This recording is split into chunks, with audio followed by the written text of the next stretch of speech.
Morning అలా ఇప్పుడు మన ఇక్కడ రావడానికి కారణం ఏంటంటే వచ్చే సర్వేక్షణ అని చెప్పేసి ప్రతి సంవత్సరం వచ్చే సర్వేక్షణ అని చెప్పేసి ప్రతి సంవత్సరం కూడా ఒక సర్వే జరిగింది. అది ఇండియాలో అతి పెద్ద సర్వే. ఆ సర్వే దేని గురించి చేస్తారో తెలుసా మీకు? వచ్చే సర్వేక్షణ అనే సర్వే అనేది దేని గురించి చేస్తారో తెలుసా? క్లీనినెస్ గురించి. అది ఇండియా వైడ్ మొత్తం జరుగుతుంది అనమాట. అతి పెద్ద సర్వే ఇది. జనరల్ నాలెడ్జ్గా కూడా ఉపయోగపడింది.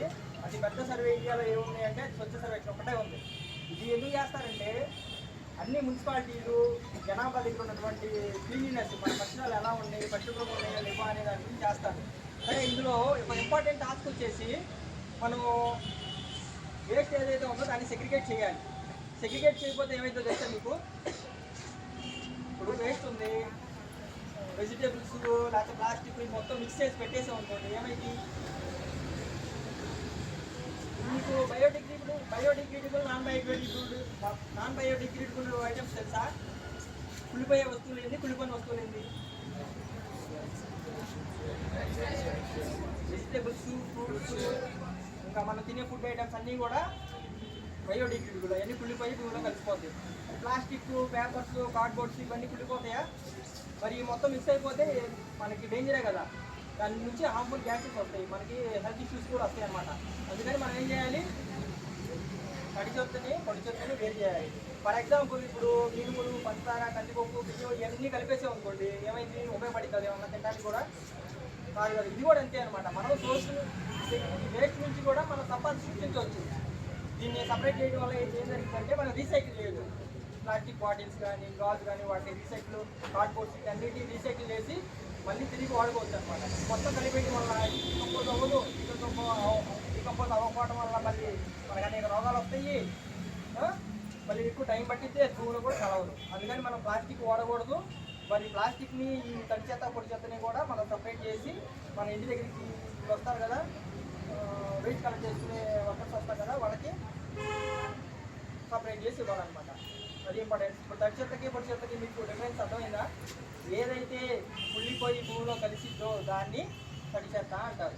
ఏదైతే కుళ్ళిపోకుండా భూమిలో కలవదో, ప్లాస్టిక్ కవర్లు, కాగితాలు, కార్డ్బోర్డ్స్, గాజులు ఇలాంటివన్నీ కూడా పొడి చెత్త అంటారు. Dry waste, wet waste.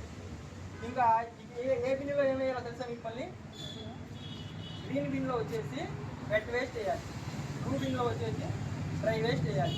ఆ రెడ్ కలర్ బిన్ ఎందుకు? Hazardous, domestic hazardous. మన ఇంట్లో హజార్డస్ అంటే ఏంటి? మనకి ప్రమాదకరమైన వేస్ట్ అనేది ఏముంటుంది మన ఇంట్లో? ప్రమాదకరమైన వేస్ట్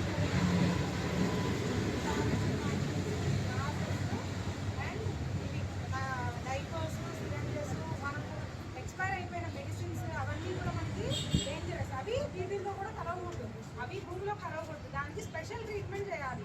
మనం ఏం చేయాలి? యాజ్ ఇట్ ఈస్ తీసుకెళ్ళి డంప్ చేయకూడదు. మనం ఏదైతే ప్రొడ్యూస్ చేస్తున్నామో వేస్ట్ని, అది మన రెస్పాన్సిబిలిటీ అనమాట.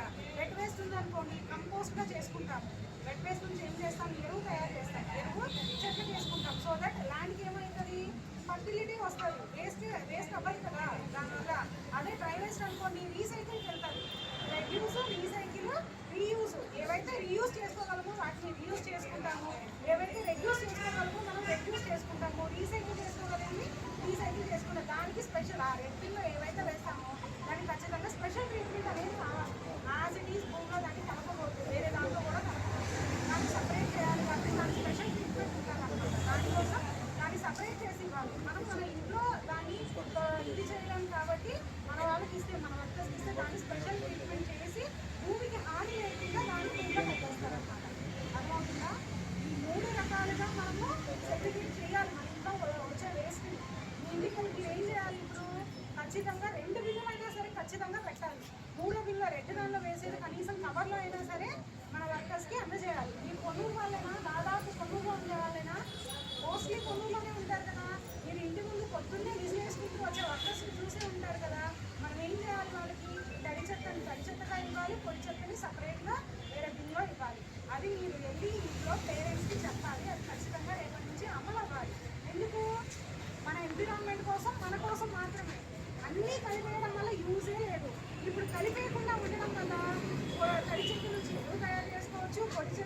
బాటిల్ కానీ పేపర్ కానీ రబ్బర్ కానీ క్లాత్ కానీ అవన్నీ ఏమవుతాయి రీసైక్లింగ్కి వెళ్తాయి. సో గార్బేజ్ డంప్స్ అనేది మన ప్రపంచంలో ఎక్కడా ఉండవు. ఈవెన్ ఇండియాలో మనం ఎక్కడ చూసినా మనకి ఏం కనిపిస్తాయి, కుప్పలు ఎవరు వేస్తున్నారు, మనమే కదా వేస్తున్నాము, మనమే కదా మారాల్సింది. మనం వేసేది మనమే కదా చేసినట్లయితే మనకు ఆదాయము ఆరోగ్యము రెండూ ఉంటాయి. అదే దీనిలో చెప్పడానికి వచ్చిన థీమ్ అంటే ఇది అన్నమాట. మీరు ఏం చేస్తారు ఇంటికి, ఏం చేస్తారు పేరెంట్స్కి, వాళ్ళు ఏంటి అని అంటారు, తడి చెత్తండి ఏంట్రా, పొడి చెత్తండి ఏంట్రా, ఏంటో చెప్తున్నావు మాకు మాకేం అర్థం కావట్లేదు అంటారు. ఏం చెప్తారు ఇంటికి వెళ్ళి చెప్పాలి కదా, పేరెంట్స్కి అర్థమైంది చెప్పాలి కదా. ఏం అర్థమైంది మీకు? ఎవరైనా ఒకళ్ళు చెప్పండమ్మా, ఎవరైనా ఒకళ్ళు 8th 9th క్లాస్ వాళ్ళే కదా